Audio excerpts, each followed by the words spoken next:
My goodness, what a powerful play this is. And many that have seen the movie, lots of us have read the book, but many people saying that the play is as close to the book as you're going to get. Yes, I think because the novel takes place, a lot of it in Rachel's head, the narrative of Rachel's voice is very strong in the play, because theatrically, on a stage, you can kind of inhabit that space with the living and the dead. And you're on stage for the entire time. There's not a breather at all. There's just a pee break halfway through, because I'm just necking vodka from the beginning of... Not actual vodka. In some ways, it's easier, because you've got the momentum and the adrenaline that keeps you going, particularly with a character like this, actually. I think I might find it harder coming off and staying in that space and then coming back on. Yeah. So this is a bit like a kind of roller coaster. You mentioned vodka there, but you did dabble a little. Where are we going with this? Just to try. We're not talking about the weekend and any shit before, but you did sort of try to kind of get into the feel of what the character would have been by just sampling it. Is that true? Yeah, I try all sorts of things, particularly with, well, just when you're doing a long play. We've extended this tour twice, so we're in the West End currently until Saturday, and then the tour continues until November. And so that's quite a long time to be doing a very dense play. Coming at her from a slightly different angle, yeah, there's one time where I kind of put some vodka in the water and just kind of felt slightly unhinged and a bit looser. All of those things I really enjoy, because it's just about keeping it fresh for me, so it's not boring. No, for them. How do you switch off from that? Because you clearly have to put your life and soul into this part.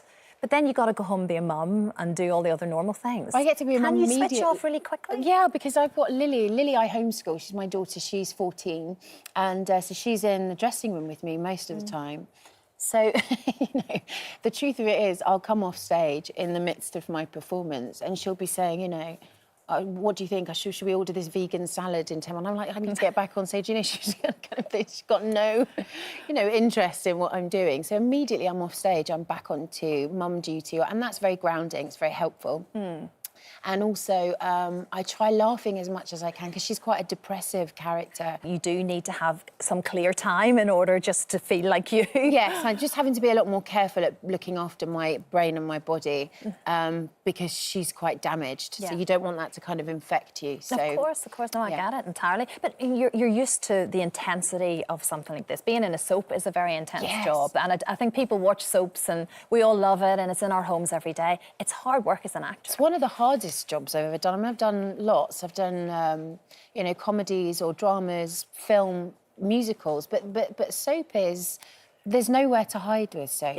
And you very rarely get more than 3 or 4 takes at it. So you really need to know your stuff. I always, when I look at those good performances in soap, you know, I take my hat off, because I know how hard it is to get them within those circumstances. Yeah. Do you still watch EastEnders? Do you comfortably sit and watch it at home? I can't, because it's too familiar. It's like I know everyone and I know the set so well, so it's too hard. It's too hard. Yeah. So you're going to be on the road, like we say, right the way through until November now. So that's kind of a good chunk of the year. Yeah. So we start off in Canterbury. We finish in the West End on this Saturday. Start off in Canterbury, and then we're in dates all the way through until November. OK, and hopefully a break after that? I'm going to take Lily to Costa Rica, I think. She nice. She wants to go to Costa Rica, so because there are sloths and vegan food, so, you know, feel free to join. She's very passionate about this, isn't she? She's very passionate. That, yeah. Well, like we say, the girl on the train, you are remarkable in it as well, Samantha. Everyone's saying it, so good luck with the rest of it. Thank you so much.